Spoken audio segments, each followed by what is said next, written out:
La députée de Saanich Gulf Islands. Merci, Monsieur le Président. C'est un honneur de prendre la parole. J'ai quelques problèmes d'ordre technique. Je suis heureuse de revenir sur une question que j'avais posée le 7 juin cette année, Monsieur le Président, pendant la période des questions. J'ai eu l'honneur de poser ma question directement au très honorable Premier ministre. On arrivait à sentir la fumée au Parlement ce jour-là. Je ne sais pas si mes collègues s'en souviendront. Mais le 7 juin, les feux de forêt partout au Canada étaient arrivés jusqu'à l'intérieur du Canada. Enfin, en tout cas, la fumée était arrivée jusqu'ici. La bulle d'Ottawa avait été percée par cette horrible réalité des feux de forêt. On avait les yeux qui piquaient, on sentait la fumée. Donc, on s'est bel et bien rendu compte de cette crise climatique. Ma question au Premier ministre était la suivante. Que ferait le gouvernement face à cette urgence? Les libéraux continuent de prétendre qu'ils en ont fait plus pour le climat que n'importe quel autre gouvernement précédent. C'est peut-être vrai. Le plan climatique de ce gouvernement n'a jamais été aussi efficace qu'il aurait pu l'être si le gouvernement de Paul Martin n'avait pas été défait le 28 novembre 2005. Les fonds étaient prévus dans le budget de 2005, les plans étaient plus robustes et plus complets. Mais nous voici en 2023 et on manque littéralement de temps. Le panel intergouvernemental sur les changements climatiques nous a dit clairement que si on veut limiter à une augmentation de 1,5 degré, l'augmentation des températures, pour assurer donc un avenir viable à nos enfants, les émissions de gaz à effet de serre doivent commencer à baisser rapidement d'ici 2025.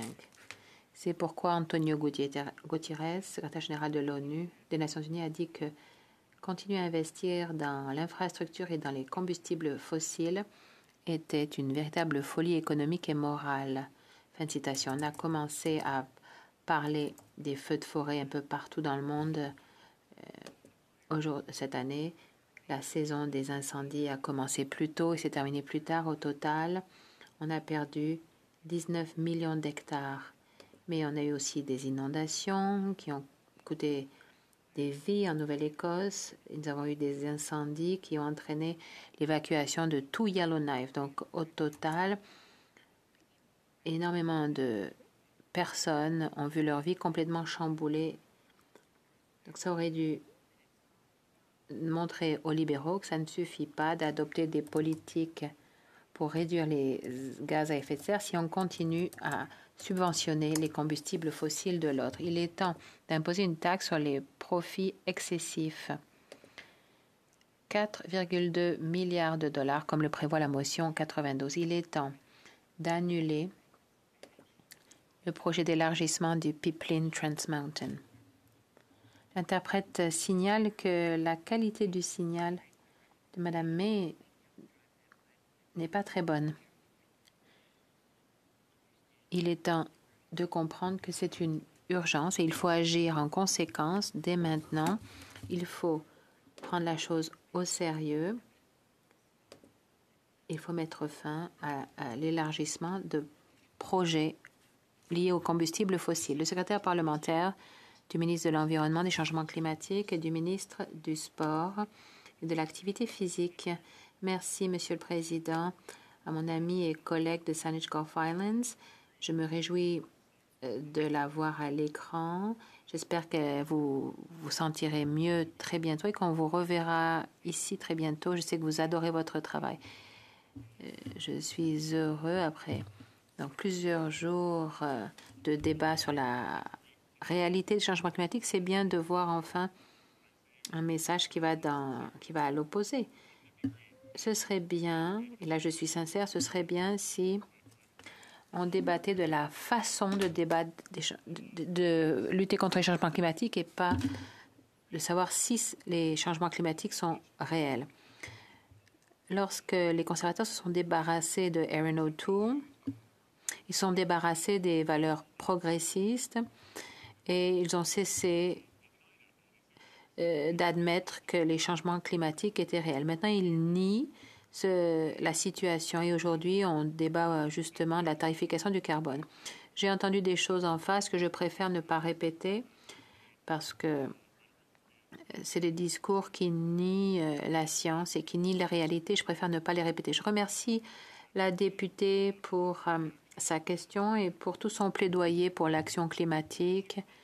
Elle parle donc de l'urgence climatique et il faut le répéter, nous sommes en pleine urgence climatique, pas juste au Canada, mais dans le monde entier. Je peux garantir à mes collègues que le gouvernement du Canada prend cela très au sérieux. Comme la députée l'a dit, notre gouvernement est le gouvernement du Canada qui en a fait le plus pour faire avancer la lutte contre les changements climatiques. Alors, permettez-moi de vous parler de notre avenir énergétique. L'Agence d'énergie internationale prévoit que d'ici 2030, près de la moitié de l'offre en électricité viendra d'énergie renouvelable. C'est une excellente nouvelle. Notre réseau électrique est déjà renouvelable à 80% malgré les efforts de Danielle Smith, Premier ministre de l'Alberta, qui préfère imposer un moratoire sur tous les projets d'énergie renouvelable. Nous allons maintenir le cap. En plus de cela, 50% des nouveaux enregistrements d'automobiles seront électriques. Nous allons continuer de travailler dans cette direction parce que pour que le Canada puisse saisir les débouchés économiques qui s'offrent à lui et lutter contre l'urgence, il faut investir et créer de nouveaux projets. Dans le budget 2023, on a annoncé toutes sortes d'investissements stratégiques pour poursuivre notre travail et pour attirer les investisseurs internationaux. Je vais vous donner quelques exemples de ce progrès. En Nouvelle-Écosse, Evanwood Fuel a reçu l'approbation du gouvernement pour construire la première installation nord-américaine pour produire de l'hydrogène à partir d'énergie renouvelable. En Ontario, Stellantis, Volkswagen et d'autres ont décidé d'investir dans notre écosystème de batteries. Et c'est d'excellents exemples qu'il s'agisse d'utiliser des minéraux pour créer des débouchés pour les communautés rurales et du Nord ou construire les autobus et les véhicules dont le monde a besoin pour remplacer les véhicules à essence. MTB à Milton est une compagnie de camionnage qui fait la transition vers les véhicules électriques pour la première fois. BHP est en train de construire des mines de potasse les plus vertes au monde. Nous avons aussi des parcs éoliens.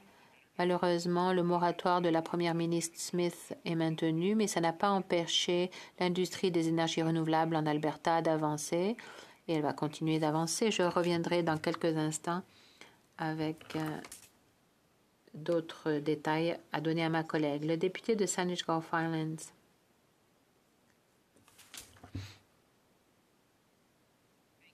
Merci, Monsieur le Président. Je remercie mon collègue. Il est temps d'agir. Je suis d'accord avec mon collègue. On a besoin d'avoir une discussion ici digne de ce nom. L'urgence ne va pas disparaître. Elle menace nos vies et notre avenir. Quand on parle du coût de la vie, il faut reconnaître que l'urgence climatique et les événements climatiques rendent la vie moins abordable pour tout le monde. En fait, ils menacent nos vies, notre gagne-pain et nos communautés.